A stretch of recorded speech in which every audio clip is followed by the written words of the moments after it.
Très bien, les amis, il faut qu'on le fasse aujourd'hui. Je vous le dois. J'ai promis parce que, franchement, que se passe-t-il avec le procès de Justin Baldoni? Est-ce que c'est fini? Vous avez été nombreux à me taguer en mode « Candace, il nous faut un épisode ». Et j'étais là. Non, je ne peux pas sacrifier la dernière semaine de mon congé maternité juste parce qu'il y a eu des nouvelles disant que le procès avait été abandonné. Et soudainement, l'équipe de Lively est sortie en fanfare, brandissant une victoire pour les féministes. Ils disaient « Nous avons fait ça pour les femmes du monde entier ». Honnêtement, ça m'a donné envie de vomir quand j'ai lu ça. Ne vous inquiétez pas, aujourd'hui, je vais tout vous expliquer et tout va devenir parfaitement clair. Je n'arrive pas à croire que vous soyez passé à côté. C'était tellement évident ce qui se passait là-bas. En plus, il faut qu'on parle de Tyler Perry parce que là aussi, qu'est-ce qui se passe? Un scandale de sexting gay? Je suis choquée, mais pas pour les mêmes raisons que vous. Alors discutons-en. Et bonne nouvelle, les gars, après 2 ans de bombardements incessants d'enfants palestiniens et de tous les hôpitaux de Gaza, Israël prétend maintenant que bombarder des hôpitaux est monstrueux parce que l'Iran vient de le faire. J'adore ça. Commençons.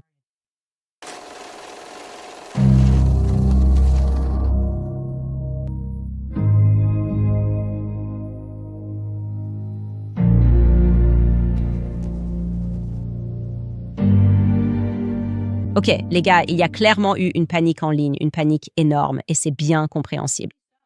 Comme je l'ai dit, Blake était là à en faire des tonnes, clamant la victoire. Oh, j'ai été blanchi. Je suis une personne formidable. Oubliez tout ce que vous avez pu lire. Ces agents de relations publiques étaient tellement désespérés de faire croire au public qu'ils avaient vraiment remporté une victoire. Et les gros titres étaient très confus car ils disaient que la plainte avait été abandonnée. Bravo à son agence de relations publiques. Évidemment, ce n'est pas vrai. Mais il est vrai que la partie diffamation de la plainte a été entièrement abandonnée. Donc, la première chose à comprendre, c'est qu'il faut revenir au début de cette histoire. C'est beaucoup. Il y a beaucoup de choses à retenir, ce qui veut dire qu'il y a aussi beaucoup de choses qu'on peut oublier. Quand Justin Baldoni et compagnie ont initialement intenté un procès contre Blake Lively, il y avait en réalité 2 procès en cours. Rappelez-vous, le New York Times, ils avaient dans le poursuivi pour 200 millions de dollars. Ils poursuivaient le New York Times pour diffamation, présentation trompeuse, atteinte à la vie privée, fraude par promesse et rupture de contrat implicite, en fait. C'est très important de s'en souvenir, d'accord?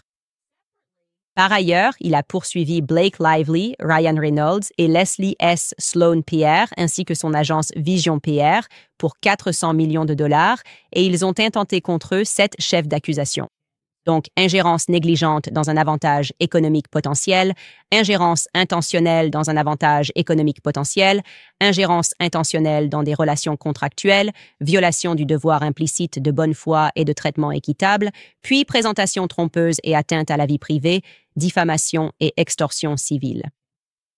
Les plaintes récurrentes dans ces 2 procès, aussi bien contre le New York Times que contre Blake Lively et les autres, étaient la diffamation, la présentation trompeuse et l'atteinte à la vie privée. Et c'est pourquoi, dès le départ, cela devrait être parfaitement compréhensible. Si vous avez été un auditeur assidu de l'émission Candace, si vous avez suivi ce procès à travers moi, alors vous devriez comprendre cette décision et pourquoi ils ont abandonné ces parties du procès, puis ont finalement abandonner l'ensemble du procès contre le New York Times. Parce que je vais vous dire pourquoi c'est parfaitement compréhensible, à cause de l'histoire américaine. Est-ce que vous vous souvenez de cet épisode où je vous ai clairement expliqué que le New York Times est une extension, un organe de publication de la CIA, la Central Intelligence Agency, n'est-ce pas? Ils sont probablement un bras de la CIA depuis sa création, pour être honnête, mais nous savons que c'est le cas au moins depuis l'opération Mockingbird. Nous avons fait un épisode où j'ai discuté de cela avec vous. J'ai dit que c'était vraiment important. Surtout vous, ceux qui êtes dans mon club de lecture, vous savez que ce n'est pas une théorie du complot. Ok, si vous avez lu Chaos, vous connaissez mon obsession pour les années 1960 en Amérique. La CIA faisait vraiment n'importe quoi, elle s'en sortait avec toutes sortes de choses, assassinats, chantage sexuel, tout ce que vous pouvez imaginer. Mais le gros événement, c'était l'assassinat de JFK, n'est-ce pas? En plein jour à côté de sa femme, alors qu'il était conduit en voiture, JFK a été abattu. Et la CIA a alors tout fait pour étouffer la conversation, qualifiant cela de conspiration. En fait, c'est à ce moment-là qu'ils ont commencé à inventer le terme « théoricien du complot » pour que les gens arrêtent de poser des questions sur cette fusillade, probablement parce qu'ils couvraient leurs propres crimes. D'accord. Et l'une des choses qu'ils ont faites pour essayer d'apaiser le public, pour tenter de contrôler la perception publique, c'est qu'ils ont mis des journalistes et des publications entières sur leur liste de paie. C'est ce qu'était l'opération Mockingbird. C'était la réaction de la CIA à toutes les questions évidentes et aux soi-disant conspirations qui prenaient forme concernant qu'est-ce qui s'est vraiment passé ce jour-là à Dallas quand un président en exercice a été abattu par notre cher ami et allié. Peut-être. Je ne sais pas. Je dis ça comme ça.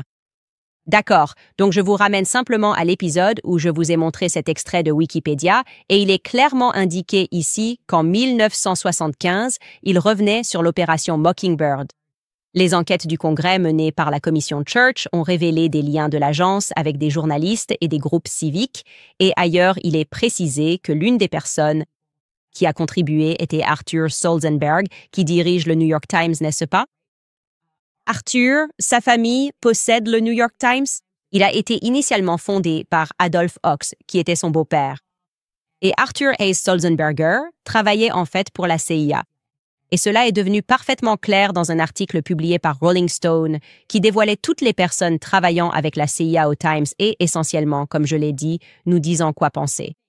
Je veux vous dire pourquoi c'est si pertinent. Et vous devriez vraiment vous en souvenir à l'avenir. C'est littéralement et oublier ce que vous ressentez à propos de Trump. C'est littéralement de fausses informations. Peut-être que ce ne sont même pas de fausses informations. Ce sont des informations d'État, ce qui implique que c'est faux. C'est le gouvernement qui essaie de s'assurer qu'il peut contrôler la population pour que vous ne fassiez rien qui lui échappe. Et la meilleure façon d'y parvenir, c'est de faire croire aux gens que lire le New York Times est un signe de leur éducation. Quand vous pensez au New York Times, c'est bien à cela que vous pensez, non? Vous vous dites « Oh oui, cette personne lit le New York Times tous les jours ». Ils vont même mettre cela dans les films et les séries. Toute l'idée de quelqu'un qui ouvre un journal, l'image du journal, quelqu'un qui lit le journal, c'est représenté comme un symbole d'éducation. Je me souviens, Shirley, parce que j'ai étudié le journalisme à l'université, qu'on nous apprenait à nous tourner vers des sources dignes de confiance. Et nous apprenions littéralement qu'en tant que bons journalistes, nous pouvions le faire. Faire confiance et s'appuyer sur le New York Times lors de toute recherche et que nous devrions aspirer à travailler pour le New York Times. Mais la réalité, c'est qu'il est un fait qu'ils sont un bras de l'État et qu'ils sont très puissants. Et ils sont devenus plus puissants à cette même époque, lorsque JFK a été assassiné parce que la CIA devait s'assurer qu'ils étaient intouchables afin qu'ils puissent sortir et mentir sur les gens, tout en s'assurant qu'ils ne seraient pas poursuivis pour diffamation. Est-ce que vous savez ce qui s'est passé? D'accord. Ils ont créé cela en 1964, la norme de malveillance effective pour les politiciens et les célébrités.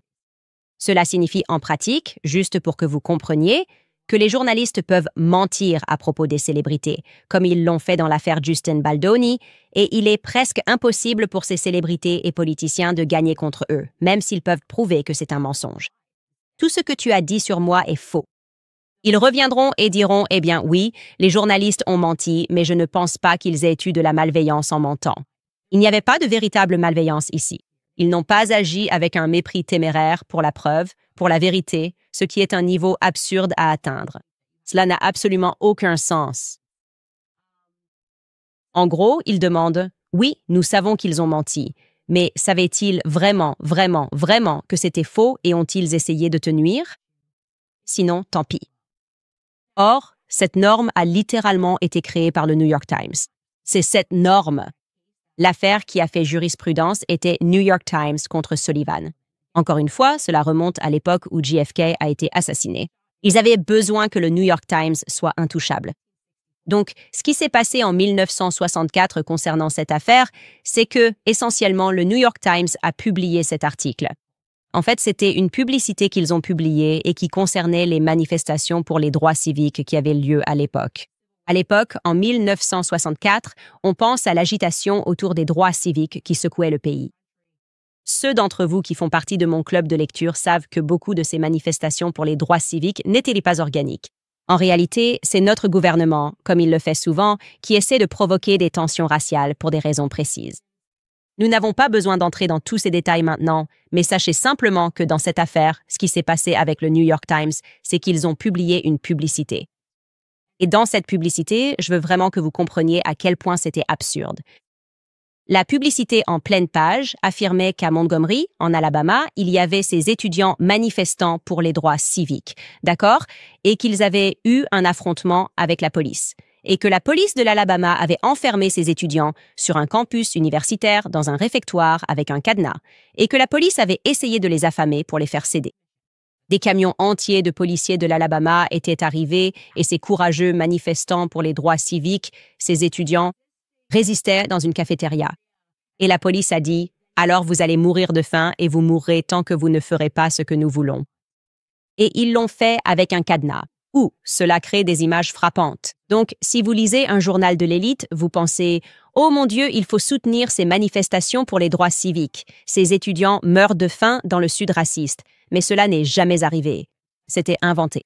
C'était purement et simplement inventé. Le commissaire aux affaires publiques de Montgomery était donc un certain L.B. Sullivan. Il dit un truc du genre « Excusez-moi, New York Times, c'est dingue. Vous ne pouvez pas simplement dire que nous enfermons les élèves avec des cadenas. Je vais vous poursuivre pour diffamation. » Et je vais citer un fait évident. Ce mensonge selon lequel nous affamerions les étudiants pour obtenir ce que nous voulions vise à fomenter des troubles raciaux en Amérique. A gravement nui à ma réputation parce que je suis l'homme L.B. Sullivan qui est responsable du service de police. Mais enfin, qu'est-ce que vous faites? Et devinez quoi? Il les a poursuivis au niveau local et il a gagné son procès. Et il n'a eu à prouver rien d'autre que le fait qu'ils avaient menti. Et le New York Times a dit « Ce n'est pas bon », alors ils ont fait appel.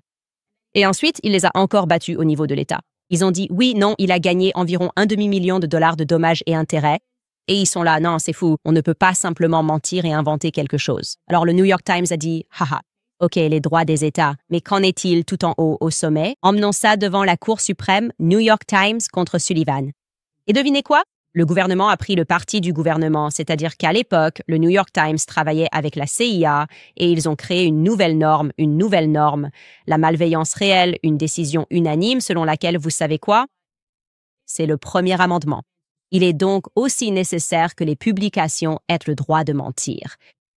Dans l'intérêt du public, parce que nous ne voulons pas entraver la liberté d'expression et qu'ils doivent mettre la pression sur ces responsables publics et ils auront peur de le faire s'ils ne peuvent pas mentir. C'est fou, mais c'est exactement ce qu'est la norme de la malveillance réelle. Comme si vous deviez être capable de prouver d'une manière ou d'une autre qu'ils ont agi avec un mépris total et téméraire pour la vérité, ce que je dirais être le cas s'ils n'ont même pas vérifié si des élèves avaient été enfermés dans une cafétéria avec un cadenas, ce serait agir avec un mépris téméraire de la vérité. Mais qui suis-je? Qu'est-ce que j'en sais exactement? Absolument rien contre le gouvernement fédéral. Donc la morale de cette histoire, c'est que la norme de la malveillance réelle a littéralement été développée pour protéger le New York Times. Ils ont toujours été corrompus. Le New York Times est en réalité le bras éditorial de la CIA, ce qui signifie que Justin Baldoni vient d'essayer de poursuivre la CIA en justice. OK, grosse erreur. Personne ne gagne contre le New York Times. OK, ils ont raconté des mensonges flagrants pendant des années sur des célébrités, sur des politiciens, ce qui, bien sûr, a eu des conséquences réelles dans le monde, mais ils s'en sortent toujours. Par exemple, on regardait, moi et les producteurs, qui gagne contre eux? Sarah Palin vient tout juste de perdre contre eux. Skylar, tu parlais justement de cette histoire où même un juge de la Cour suprême de l'Ohio les a poursuivis pour un mensonge flagrant et il a effectivement gagné. Donc tu as un juge, réfléchis à ça, un juge de la Cour suprême a même poursuivi le New York Times pour leur mensonge. Et même s'il a gagné, il n'a rien obtenu comme dédommagement. Je ne sais pas en quoi c'est une victoire. Ils ont dit « OK, très bien. Nous mentons, on se fait encore prendre à mentir. » Mais ils s'en tirent à bon compte car leur objectif est de façonner l'opinion publique. Et à ce moment-là, le mal est fait. Et la CIA sait qu'elle peut toujours les protéger devant les tribunaux. Cela prend tout son sens si l'on se souvient de l'ancienne histoire que nous avons abordée. D'accord. Le titre annonçant que Blake Lively s'était fiancé à l'ancien agent de la CIA. D'accord. Le cabinet de relations publiques de crise dans sa bataille contre Justine Baldoni. Et nous nous sommes dit, j'ai dit, c'est très intéressant qu'elle ait fait ça, que Blake Lively et Ryan Reynolds cherchent à engager un gestionnaire de crise en relations publiques. Il s'appelait Nick Shapiro. Il travaillait auparavant pour la CIA. Il travaillait pour l'adjoint de la CIA. Il était chef de cabinet adjoint de la CIA et travaillait sous la direction de John Brennan, qui est incroyablement corrompu. Pourquoi ont-ils engagé ce cabinet? Parce que, les gars, je déteste vous le dire, mais l'Amérique est pourrie et corrompue. C'est vraiment pourri et corrompu. C'est la réalité et le New York Times restera le New York Times, ils savent qu'ils seront protégés. Donc, la meilleure façon de voir cette affaire, c'est que l'article à charge contre Justine Baldoni vient du New York Times, protégé par la CIA. Donc, le 10 juin, je n'ai pas été surpris lorsque le juge Lehman a fait ce qui se passe toujours dans ces affaires concernant les procès New York Times CIA. Il a entièrement rejeté la plainte contre le New York Times. Et ensuite, il a nécessairement dû rejeter toutes les plaintes répétées qui figuraient dans les dossiers de Blake Lively. Parce qu'on ne peut pas dire, d'accord, le New York Times n'est pas coupable, mais Blake et Ryan le sont. Il faut aussi retirer cela de leur plainte. Et c'est exactement ce qu'il a fait.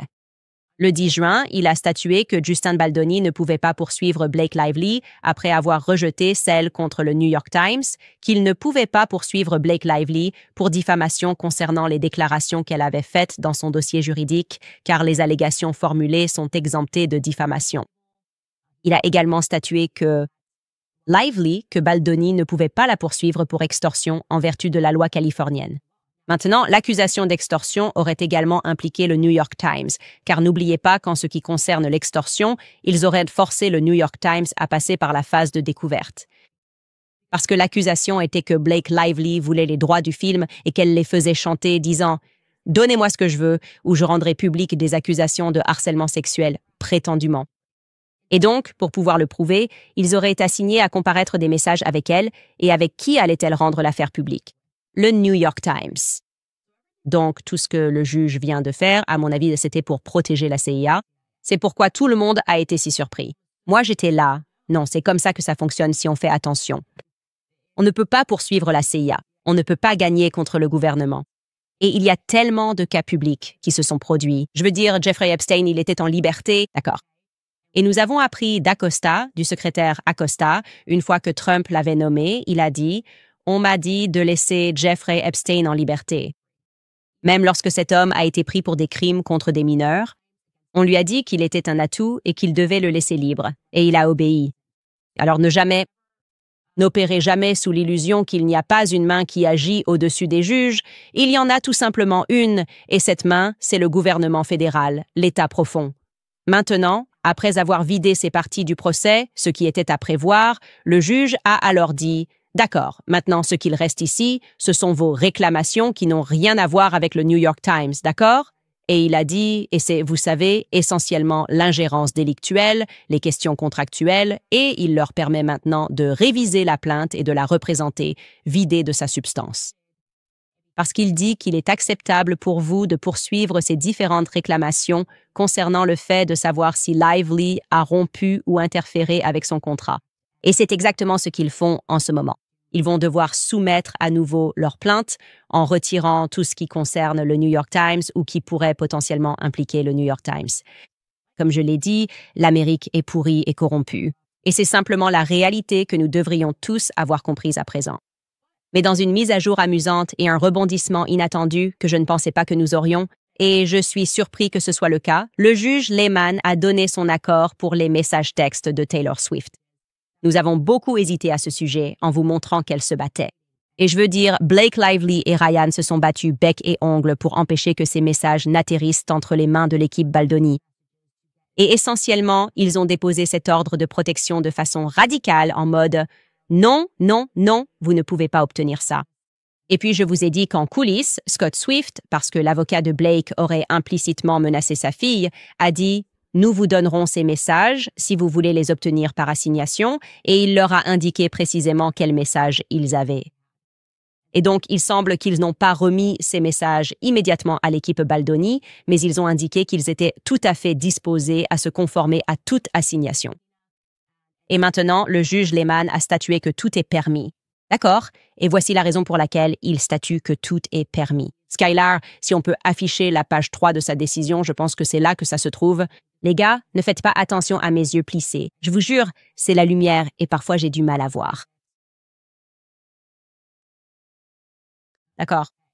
Donc, il dit, si vous voyez, Lively affirme que Baldoni et Heath l'ont harcelé de nombreuses façons pendant le travail sur Anne and With Us et que ses préoccupations concernant leur comportement ont commencé, je cite, tôt dans le processus de pré-production et de production, et qu'elle a exprimé ses préoccupations dans, je cite, des messages contemporains.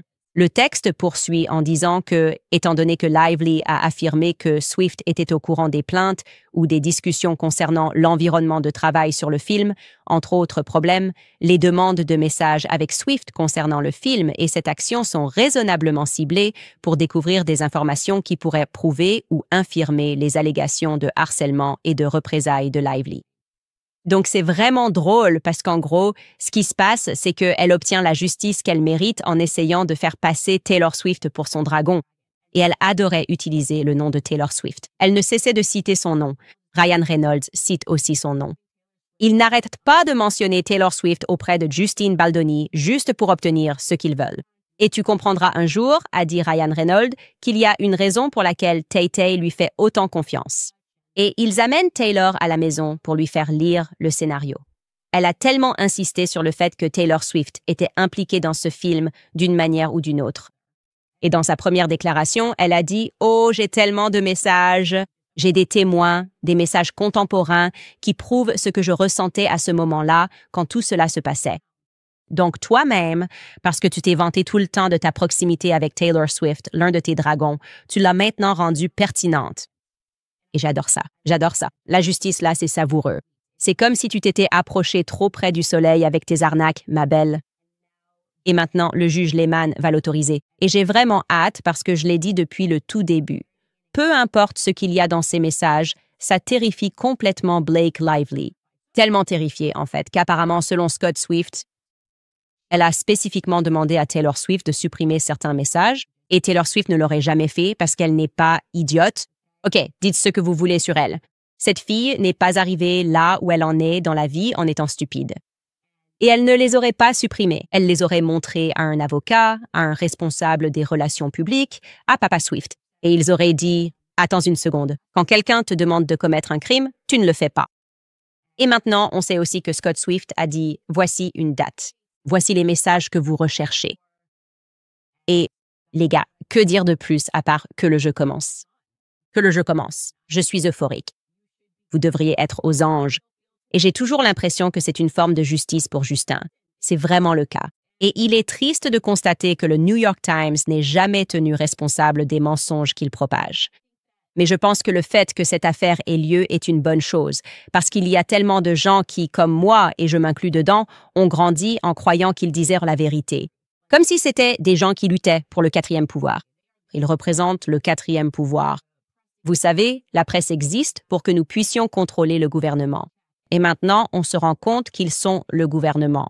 La question que nous devrions nous poser est qui était assez puissant pour que le New York Times fasse cela à Justine et pourquoi? C'est ça, parce que cette personne doit être quelqu'un de très, très important. C'est peut-être quelqu'un comme Harry Emmanuel. Je peux l'imaginer. Il vient d'une famille assez puissante là-bas. Et Blake et Ryan étaient ses clients. Mais quoi qu'il soit arrivé à Justine Baldoni, des gens très puissants étaient derrière tout ça. Des personnes très puissantes ont réussi à lancer la machine au New York Times pour le détruire et lui retirer ses droits d'édition. Et malheureusement, il n'y aura pas de justice concernant le New York Times. Nous ne saurons jamais qui sont ces personnes, mais il doit quand même y avoir justice contre Blake Lively et Ryan Reynolds. C'est tout ce que j'ai à dire avant que nous parlions de Tyler Perry. D'abord, je veux vous rappeler Preborn, car vous savez que je les adore. Le 24 juin marque les 3 ans depuis l'annulation de Roe v. Wade. Wade a été annulé. Mais voici la vérité. L'avortement n'a pas disparu. En fait, la situation s'est aggravée. Les avortements sont à leur plus haut niveau depuis 10 ans. Et voici pourquoi. Le combat s'est en réalité déplacé du tribunal vers quelque chose de bien plus dangereux, les foyers des gens. Aujourd'hui, plus de 60% des avortements se font par le biais d'une pilule que les femmes prennent seules, dans la peur, sans aucun soutien. Et ce qui se passe ensuite est tellement horrifiant. Je pense que cela va entraîner des procès en masse. Des femmes accouchent de leurs bébés entièrement formés dans les toilettes, sur le sol de leur salle de bain. Et ces bébés, elles découvrent à ce moment-là qu'ils ne sont pas simplement des tissus, ce sont des êtres humains. Et maintenant, ils ne sont plus là. Et soyons honnêtes, ce n'est pas des soins de santé. C'est un traumatisme. Ces femmes sont traumatisées. 11% des femmes prenant la pilule abortive font face à de graves complications et beaucoup garderont des cicatrices émotionnelles à vie. C'est pourquoi je soutiens Preborn, car ils interviennent là où notre culture échoue. Ils offrent aux femmes la vérité, un soutien financier concret et une chance de choisir la vie. 350 000 bébés et ils ne peuvent pas continuer à faire ce genre de choses sans notre aide. Et il n'a jamais été aussi facile d'aider. Vous pouvez donner 28 $ et ainsi doubler les chances qu'une maman choisisse la vie pour son bébé et pour elle-même. Faites un don maintenant. Il vous suffit d'aller sur preborn.com/Candice. Encore une fois, c'est preborn.com/Candice. Je vous rappelle aussi Field of Greens, car vous pouvez changer votre mode de vie et vos habitudes santé. Parfois, cela semble une tâche énorme, mais si vous cherchez un moyen simple et efficace de le faire, l'une des premières questions à se poser est: quel complément alimentaire garantit une meilleure santé? À quoi bon boire des boissons vertes et prendre des compléments santé si vous n'êtes pas sûr qu'ils vont vraiment améliorer votre santé? C'est pourquoi vous devriez découvrir Field of Greens. Ils offrent une promesse de meilleure santé, ce qui les rend différents. Vous savourez chaque jour une délicieuse boisson Field of Greens. Puis, lors de votre prochain bilan chez le médecin, il remarquera l'amélioration de votre santé ou vous serez remboursé.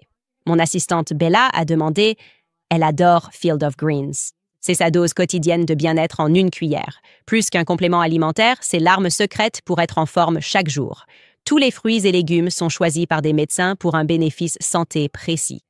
Field of Greens est parfait pour la santé du cœur, des poumons, des reins, le métabolisme et même pour maintenir un poids sain. Une boisson par jour suffit. Vous allez paraître et vous sentir en meilleure santé avec plus d'énergie. Je peux vous offrir 20% de réduction et la livraison gratuite. Il suffit de visiter fieldofgreens.com et d'utiliser mon code Candace. C'est fieldofgreens.com/Candace. Très bien, écoutez-moi bien. Tyler Perry, bien connu, est poursuivi en justice. Il est poursuivi par un acteur de la série The Oval pour agression sexuelle et harcèlement. Et il s'agit d'un acteur qui a travaillé sur ce drame télévisé créé par Tyler Perry. Il affirme que Perry a utilisé son pouvoir dans l'industrie pour l'agresser et le harceler sexuellement à plusieurs reprises, tout en le réduisant au silence. Il a déposé la plainte auprès de la Cour supérieure de Los Angeles. Et cet acteur, c'est Derek Dixon. Le voici. Il est apparu jusqu'à présent dans 85 épisodes de la série BET. Et il réclame 260 millions de dollars de dommages et intérêts. Dans le cadre de cette plainte, il déclare, je cite, « Monsieur Perry a tiré parti de son succès et de son pouvoir et a utilisé sa grande influence dans l'industrie du divertissement pour créer une dynamique coercitive et sexuellement abusive avec Monsieur Dixon, lui promettant au départ une progression de carrière et des opportunités créatives telles que la production de son pilote et un rôle dans une série pour ensuite le soumettre à un harcèlement sexuel croissant, des agressions, des violences et des représailles professionnelles, comme l'indique la plainte. Et, bien sûr, l'avocat de Perry est revenu à la charge et a déclaré que c'était absolument faux, mais des SMS ont fuité. Et voici ce que je vais dire. Les gens sont surpris par cela. Mon ancien producteur exécutif de l'époque où je travaillais au Daily Wire, m'a envoyé un SMS. Elle est genre « Oh mon Dieu, je n'arrive pas à croire que tu aies vu ça. Vous devez couvrir cela. » Et je l'ai lu. Et je suis tout à fait sérieux. Et parfois, vous savez, Michael, mon ancien producteur, il faut qu'on comble un peu le fossé entre mon expérience en tant que fille noire et la sienne en tant que fille blanche du Sud. Et je me demande, est-ce que c'est une question d'éducation entre personnes blanches et noires? Parce qu'elle est choquée par ce procès, elle se dit « Oh mon Dieu, tu te rends compte que Tyler Perry est gay ?» Et j'ai dit « Attends, il y a des gens qui pensent que Tyler Perry est hétéro. » Parce que j'ai grandi à l'époque où il faisait Madea et on allait au salon de coiffure et il vendait des copies pirates de Madea. On avait quelqu'un qui se promenait avec un énorme sac poubelle noir. Je ne plaisante pas. Et ils entraient dans les salons et vendaient des copies pirates. Des films piratés, des pièces piratées, tout ce que tu veux. Et Madea, c'était la grande mode. Et c'est comme ça que j'ai connu Tyler Perry. Je connaissais Tyler Perry comme quelqu'un qui se travestissait en femme avec des pièces de théâtre fantastiques qu'il faisait, hilarantes. Et jamais de la vie, je n'aurais pensé, j'ai toujours cru qu'il était gay ou qu'il était ouvertement gay. Donc j'apprends en lisant ce procès grâce à Michalin qu'il a une femme ou une compagne et qu'il a un enfant. Et là, je me dis, OK, donc c'est pour ça que les gens sont doublement choqués par ça. Je suis choquée parce que je viens juste d'apprendre qu'il y a des gens qui sont choqués qu'il soit gay. Et je suis aussi étonnée que des gens pensent que c'est encore une surprise. C'est comme ça que fonctionne l'industrie. Comment quelqu'un peut-il penser que Tyler Perry a pu atteindre le sommet d'Hollywood? Et oui, il a accompli des choses incroyables, surtout en étant quelqu'un qui a cherché à posséder ses propres studios, etc., etc. Mais Hollywood, c'est un club et il faut en faire partie ou alors tu es dehors. Et ceux d'entre vous qui sont dans le club de lecture et qui lisent Hollywood Babylon avec nous, vous savez de quoi je parle. Ça a toujours été un club lavande. Et tu es dedans ou tu es dehors? Et donc, encore une fois, je vais juste dire que je suis choquée que les gens soient choqués. Nous sommes juste choqués les uns par les autres. Il pourrait y avoir quelques différences culturelles ici. J'ai juste, oui, supposé que Tyler Perry, je pensais qu'il était ouvertement gay. Donc c'est vraiment, oui, le voilà, c'est vraiment choquant. Je suis complètement bouleversée par ça. Et écoutez, concernant ce procès, est-ce que je doute, évidemment, avec tous ces messages, est-ce que je doute qu'il ait des relations? Je veux dire, les messages sont vraiment bizarres. Il demande au gars s'il est, vous savez, sans culpabilité est-ce qu'il se sent sans culpabilité par rapport au sexe? Comment pouvons-nous l'aider à ne pas se sentir coupable par rapport au sexe? Et oui, voici le message. Je vais le lire. Il écrit « Qu'est-ce qu'il te faudrait pour avoir des relations sexuelles sans culpabilité? Est-ce que vous avez trouvé ça en thérapie? » Et oui, c'est exactement le même genre de voiture, une Géométro. Et puis cette personne répond « Abandonner ma culpabilité religieuse, devenir bouddhiste. C'est tellement cool, d'où tu viens? » Et puis il lui répond « Malheureusement, Derek, j'ai des amis qui ont la cinquantaine ou la soixantaine et qui luttent encore avec ça. Et c'est triste. » On peut se libérer de la culpabilité religieuse tout en croyant en Christ. C'est très manipulateur, c'est ce que je vais dire. Et c'est pour ça que tant de chrétiens sont contre le fait d'envoyer leurs enfants à Hollywood ou de les y impliquer. C'est comme combien de personnes peuvent aller à Hollywood, que ce soit chez Nickelodeon ou Disney, et en ressortir avec tous ces traumatismes en disant que, eh bien, c'est un grand cercle fermé. C'est un grand cercle à Hollywood. Et soit tu en fais partie, soit tu n'en fais pas partie. Donc, ce n'est pas surprenant. Au fait, cet acteur, tu peux chercher Skylar pour moi. Derek, quel âge a Derek? Est-ce que je pense qu'il flirtait avec Tyler et envoyait des signaux pour dire que c'était acceptable? Parce qu'il voulait gravir les échelons à Hollywood. Bien sûr que oui. Bien sûr que oui. Est-ce que je pense qu'il a ensuite vu une opportunité, un moyen d'obtenir ce qu'il voulait, c'est-à-dire un peu de célébrité, puis de profiter de la situation en poursuivant Tyler en justice? Bien sûr que oui. Vous savez déjà ce que je pense de tout ça, de ce que ces gens font à Hollywood. Tout le monde sait ce qu'est le casting canapé, mais maintenant, on est un peu dans une époque où des personnes qui sont prêtes à jouer un peu le jeu ou à flirter font ensuite semblant d'être totalement choquées. Du genre « Oh mon Dieu, je n'arrive pas à croire que ça m'est arrivé. Je voulais juste être acteur. » C'est comme si tu parlais à Tyler Perry de tes séances de thérapie, de la possibilité d'avoir des relations sexuelles homosexuelles sans culpabilité. Droite? Quel âge a-t-il? Vous faites des recherches là-dessus? Oui, enfin, il est dans le film. Quel est son nom de famille? Derek. Peut-être que quelqu'un dans la conversation le trouvera. Ça finira par arriver. Quelqu'un dans le chat, si on vous met tous là-dessus, trouvez quel âge a cet acteur Derek, parce que je parie qu'il n'est pas un enfant star de Disney. Et c'est juste le casting canapé. Et tout le monde, à mon avis, à Hollywood, est soit un proxénète, soit une prostituée. Donc c'est comme si tu devais être un proxénète ou une prostituée. Et il y a tellement de gens qui l'ont clairement dit. Donc, bien sûr, tu ne devrais pas être choqué. Que Tyler Perry fasse partie du club. D'accord? Cette personne, non. Il est dans la trentaine, d'après ce que dit cette personne. Donc, pour moi, ça rend la chose encore plus ridicule. Je veux dire, tu vas me dire que tu as la trentaine, que tu n'as pas de solution, et on peut vérifier ça. Donc, ne prends pas ça pour argent comptant, mais tu vas me dire qu'à la trentaine, tu n'avais tout simplement pas la présence d'esprit de te dire « non, c'est clairement glauque dès le départ ». Et je ne te parle même pas de mes séances de thérapie et de ma culpabilité chrétienne à ce sujet. Sexe homosexuel, tu veux que je croie que cette personne dit 35 ou 35, oh mon Dieu, oui, ça, c'est probablement dans mon tribunal, affaire classée, parce que je trouve ça complètement ridicule que cette personne soit une sorte de victime. Mais bien sûr, ce qui va se passer, c'est qu'ils vont finir par régler cette affaire à l'amiable. Parce que Tyler Perry ne voudra pas être traîné dans la presse, et à mon avis, ils ont fait une petite fuite, comme ce sont certains des messages. Ces avocats montrent juste à Tyler Perry qu'ils sont sérieux. C'est une tentative d'extorsion. Nous avons d'autres messages. Tu ne veux pas que ça devienne plus embarrassant que de régler à l'amiable. Et Tyler Perry va probablement régler à l'amiable. Et nous y voilà, les gars. Vous savez, si les gens suivaient vraiment le christianisme, ils ne se retrouveraient probablement pas dans cette situation au départ. Mais qu'est-ce que j'en sais? Oh, je voulais aussi vous dire ça, donc c'est un peu fou. Juste pour rebondir sur ce dont on parlait hier, sujet différent évidemment. Juste l'arrogance et l'hypocrisie stupéfiante des gens qui continuent de soutenir Israël. Comme si j'avais été déformée et caricaturée pour avoir parlé de ce qui se passe à Gaza alors qu'ils bombardaient. Combien d'hôpitaux ont-ils réellement bombardé à Gaza? On doit en être à, 16 hôpitaux. Ils n'ont fait que bombarder des hôpitaux et ils disent toujours « il y avait un tunnel sous celui-là » et ils ne prouvent jamais qu'il y avait un tunnel sous un quelconque hôpital. C'est ça. Et hier, l'Iran frappe un hôpital en Israël et soudain, ils sont dehors à pleurer dans les rues. Ces sionistes sont dehors à pleurer dans les rues et je suis désolée, mais comme Bibi Netanyahou en tournée, faisant sa tête triste en disant « Oh mon Dieu, quel sauvage! Quel genre de sauvage bombarde un hôpital ?» Qu'est-ce qui se passe? Je veux dire, qu'est-ce qui se passe? On est au-delà de la parodie. Quand ils bombardent des hôpitaux, c'est moral. Quand ils envahissent des pays, c'est moral. OK, quand des gens réagissent à l'invasion de leur pays en bombardant un hôpital. C'est la chose la plus horrible, la plus immorale, la plus barbare qui puisse arriver. Et tu ne comprends pas pourquoi nous avons dû attaquer l'Iran?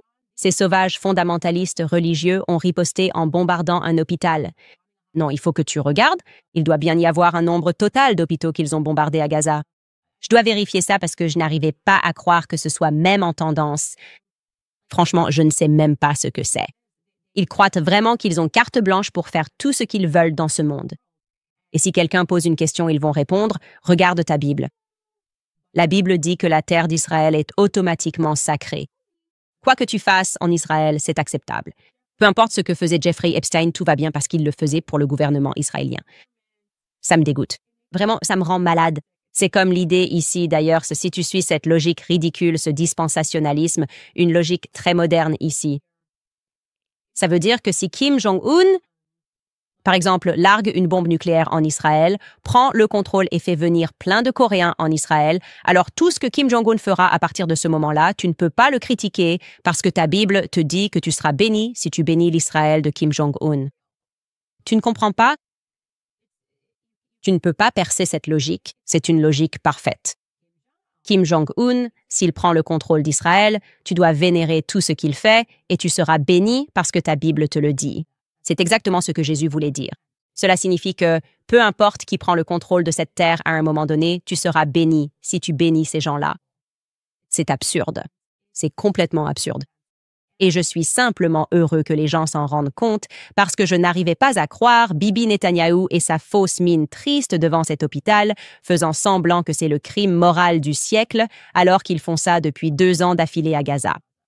Et nous traiter tous d'antisémites parce qu'on s'en soucie et qu'on demande « Pourquoi bombardez-vous chaque hôpital à Gaza ?» C'est évident que vous le faites intentionnellement. Avant vos commentaires, je veux vous parler de Pure Talk. Que diriez-vous si je vous disais que vous pouvez réduire de moitié votre facture de téléphone portable tout en soutenant une entreprise américaine qui partage vos valeurs, comme le soutien aux anciens combattants et la création d'emplois? Et si je vous disais que vous n'avez pas à sacrifier la couverture car vous serez sur le réseau 5G le plus fiable d'Amérique? Je parle de la seule entreprise de téléphonie mobile que je recommande. Pure Talk, opérateur mobile fondé par des vétérans, service client américain, pour que vous ayez le meilleur support possible.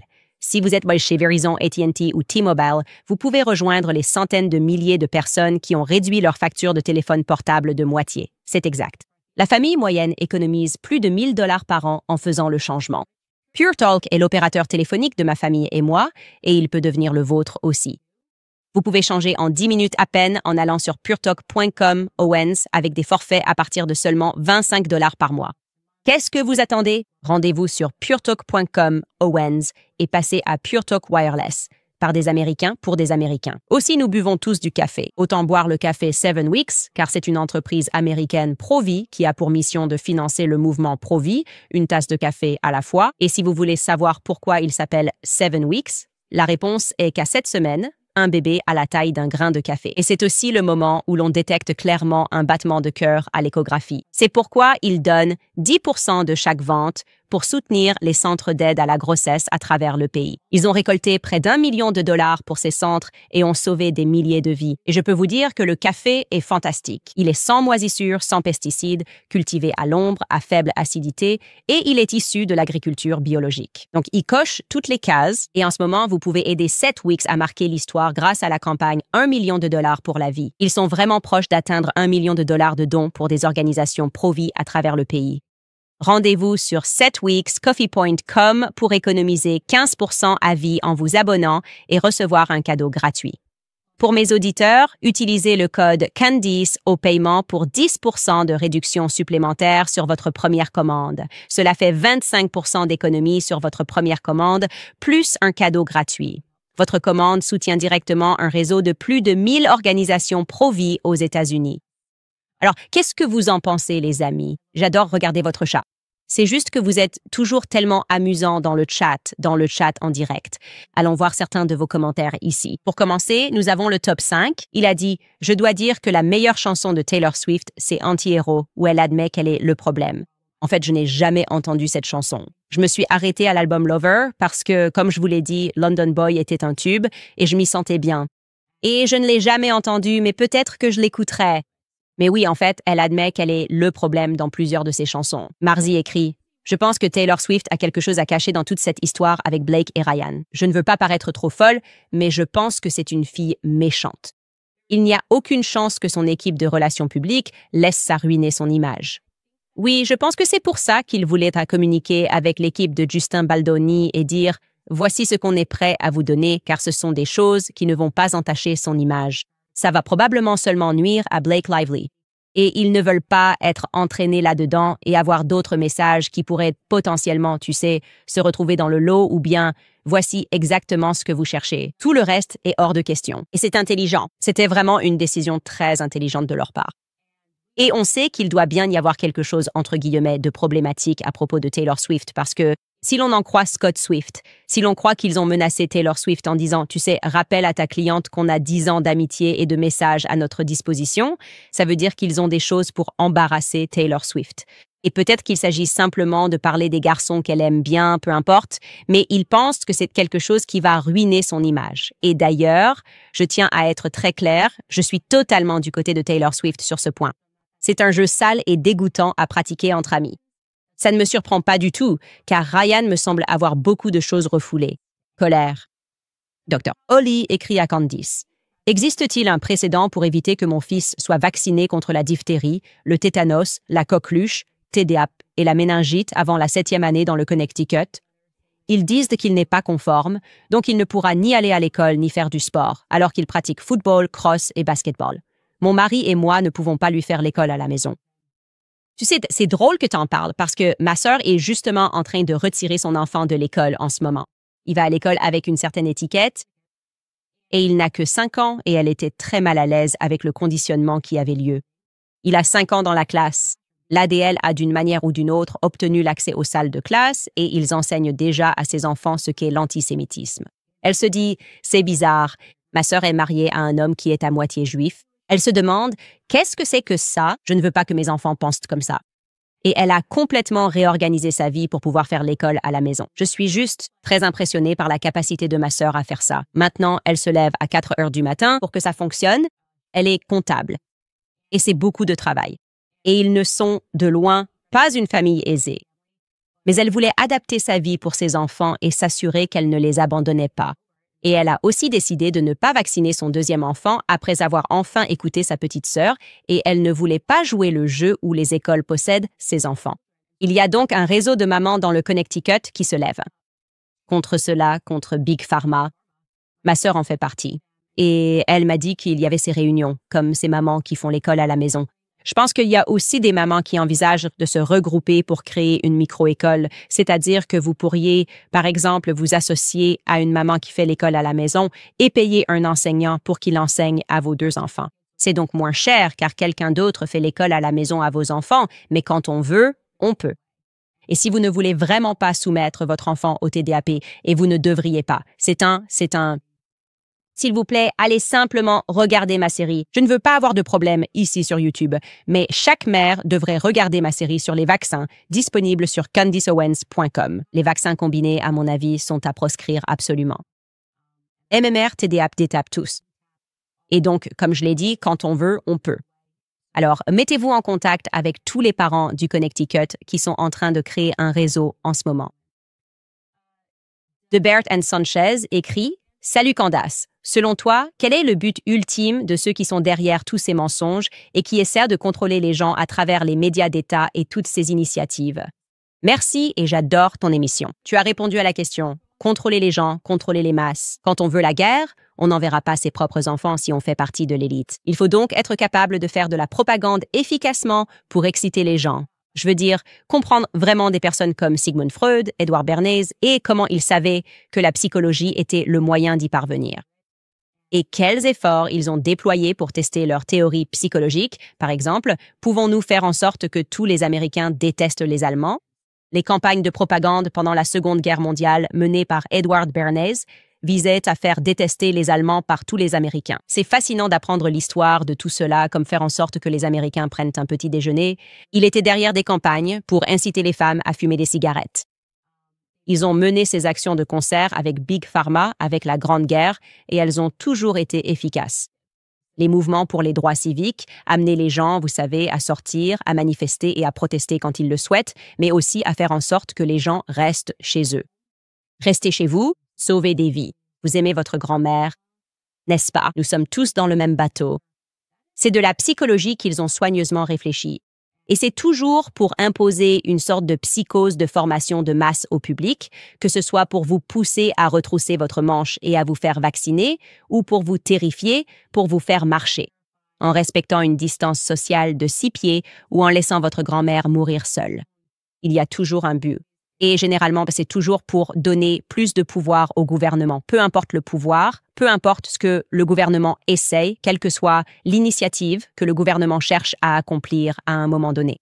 Enfin, Len Smith écrit « Salut Candace, as-tu regardé récemment l'affaire de Tory Lanez? Je me souviens de tes réflexions à ce sujet il y a quelques années et il semble qu'il y ait encore de l'injustice à son égard aujourd'hui. » D'accord, donc je dirais que je n'ai jamais vraiment creusé en profondeur cette affaire et je suis un peu surprise du nombre de personnes qui continuent de me dire que je me suis trompée et qu'en fait, il ne lui a pas tiré dessus cette nuit-là. Je sais qu'elle a été blessée par balle. Je sais que le médecin a témoigné qu'ils ont retiré les balles, les fragments de balles de son pied. Je pense qu'il serait assez difficile de convaincre un médecin de témoigner officiellement et de risquer de perdre sa licence à cause de 2 personnes qui se disputent dans une voiture. Maintenant, si tu penses qu'il y a une raison pour laquelle Tory Lanez ou un médecin aurait menti, ou si tu me dis que quelqu'un d'autre a tiré sur Megan Thee Stallion et que je suis passé à côté, s'il te plaît, envoie-le-moi. Vous pouvez toujours m'envoyer des informations sur candaceowens.com. Vous savez que je vais toujours dans cette boîte de réception pour voir ce que vous m'envoyez. Je n'en sais pas assez à ce sujet, c'est ce que je dirais. Je pensais avoir raison, mais je suis toujours ravie d'être contredite avec plus d'informations. Alors, envoyez vos informations à tips sur candaceowens.com. Très bien, on se retrouve lundi, je pense. Et je sais que j'avais dit que j'allais vous donner l'interview de Russell Brand, mais je vais la repousser à la semaine prochaine parce que j'avais promis de vous donner les mises à jour et les messages sur Taylor Swift étaient tout simplement trop bons pour être laissés de côté. Donc, on se retrouve lundi.